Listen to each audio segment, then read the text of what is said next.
Welcome. In this video, I'll show you how to get the lightning animation in chess.com. Right, if you find this video helpful, please leave a like and subscribe to the channel for more such tutorials. Now, first up, open up a game under here, under chess.com. Say, for example, I'm playing with a bot right here. Okay, now once you're in here, go ahead and go to the top right, click on the gear icon.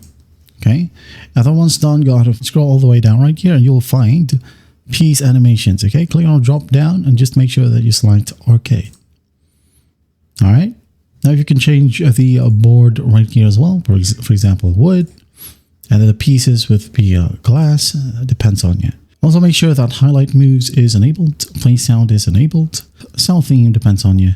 Okay, and then after that, just click on save. As you can see here, when we move, not like the previous version of chess.com, but it's still in there. Okay, and the visual style of the arcade animation was changed in 2022. It is more subtle than the original. I often describe this colorful or colorful trail rather than bright electricity.